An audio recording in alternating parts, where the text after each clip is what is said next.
Today I'd like to have a very frank but honest discussion with you about your hope today. I think if you have been involved in trying to recover from infidelity for 24 hours, you understand how debilitating the experience is. I think, a majority of time when I talk to people who are struggling due to either their own affair or their spouse's or partner's affair, if there was one overriding emotion that they tell me, that they express, either by saying it outright or just describing it, that is the feeling of utter and complete hopelessness.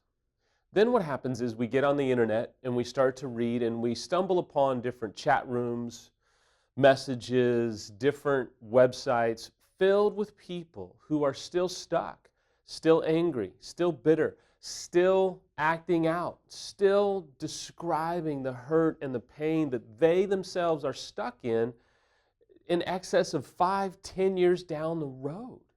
And I just want to tell you, before I go any further today, oftentimes in repair work, in recovery work, in trying to heal from the devastation of infidelity, oftentimes, and I say this at the EMS weekend, the loudest people are usually not the people that are healed, restored, and living life in recovery. The loudest voices, usually, the people that post the most on various message boards or various groups or websites are usually the people that are still hopeless, still stuck, still not on the other side. And that does not mean that it's not possible. That doesn't mean at any level that you're doomed, that you'll never find hope, that you'll never find encouragement, that you'll never get your life back. That's simply not true. The producers and I have always wanted to produce hopeful video blogs. I don't sugarcoat it. I think as you watch enough of the videos, you'll see that I always try and be very real and very relatable and give you the truth of what has gone on in my own life and in literally hundreds and thousands of other couples that have come through our website and that have gotten to the other side of pain and hurt. And yes, some do divorce. Some do come to the point where they say, look, it cannot be saved. I'm going to pursue life on my own. And those people have their own journey, but there are hundreds and thousands of people who divorce due to infidelity, who are healed, who are whole, and who have found new life as an individual, and it is absolutely possible for you. So while you're out there kind of looking for hope, don't be surprised if you find yourself even more hopeless at times. Don't be surprised if you struggle to find a place that provides hope for you.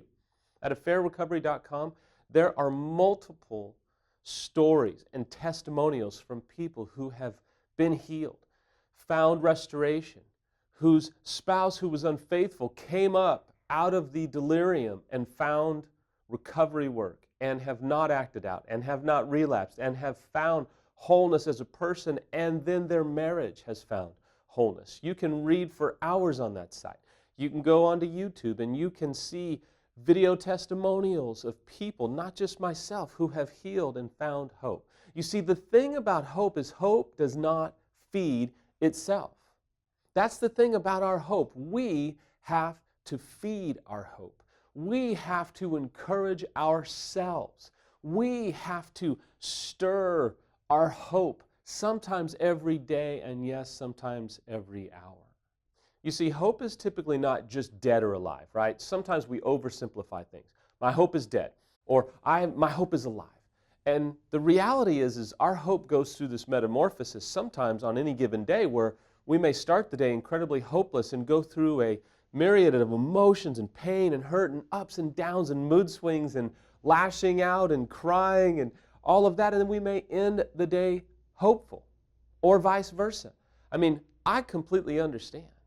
Listen, I have had days where I started the day thinking this will be a monumental day of repair work, only to find myself at the end of the day going, why even get up in the morning?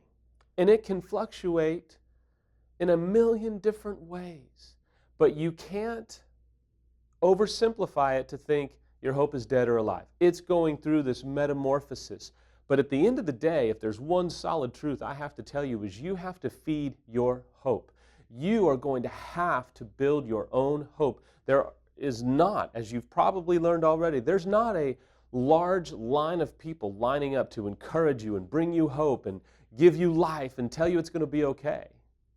It's actually the opposite.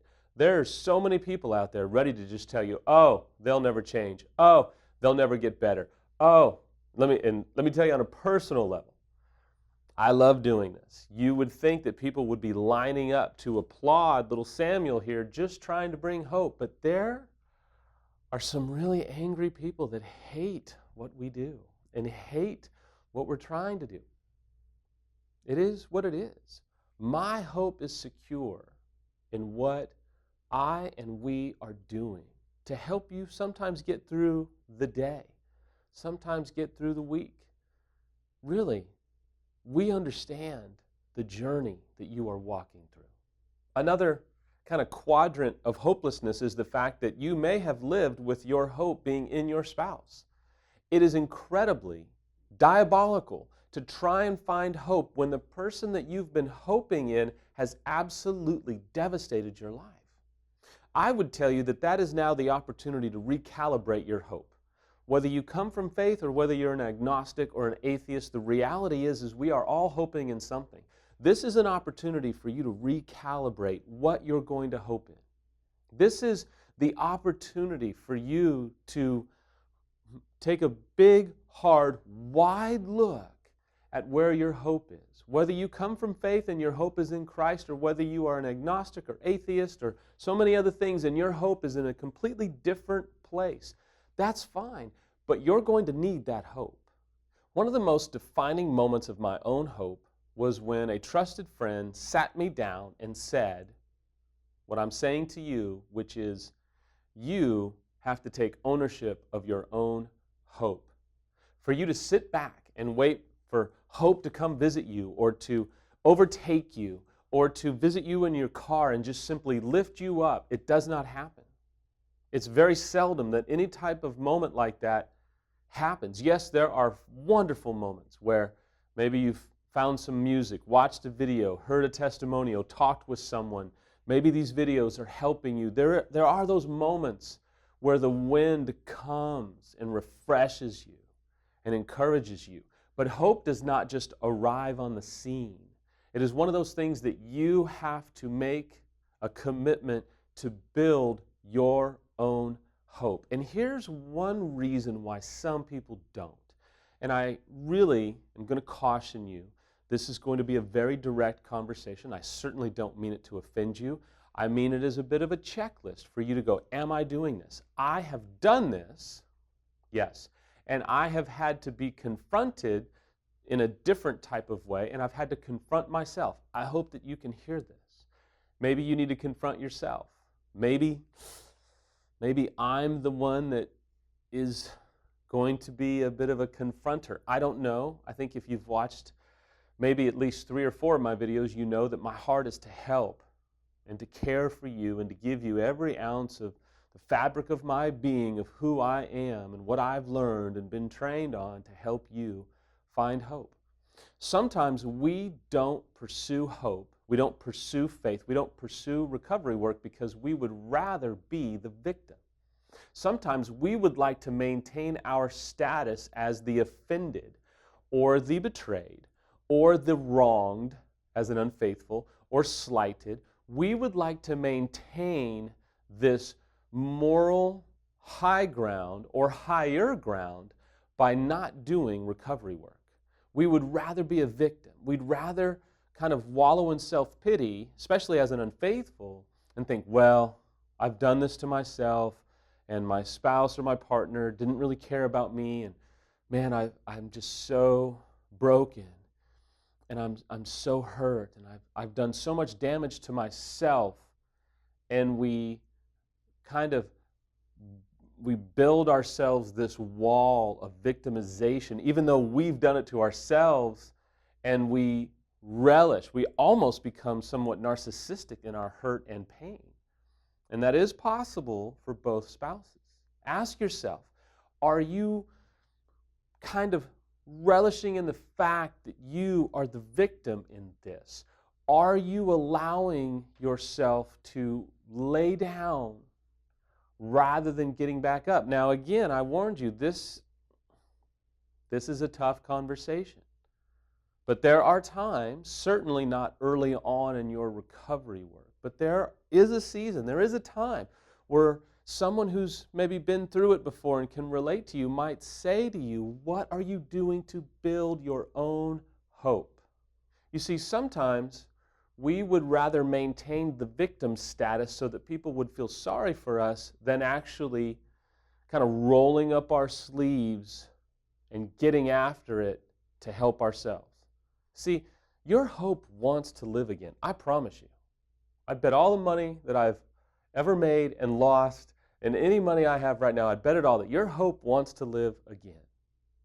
You're going to have to be the one that stirs and builds your hope. Yes, if you come from faith, there is the element of you drawing near to the Lord, saying, Lord, help my hope, renew my hope, encourage my hope, breathe life to my hope, and God can certainly, and I believe will, in fact, do that. If you don't come from faith, there's every opportunity for you to stir up your own hope, to cultivate your hope, to rebuild your hope. Life and recovery are about living again. Feed your hope today and watch it flourish.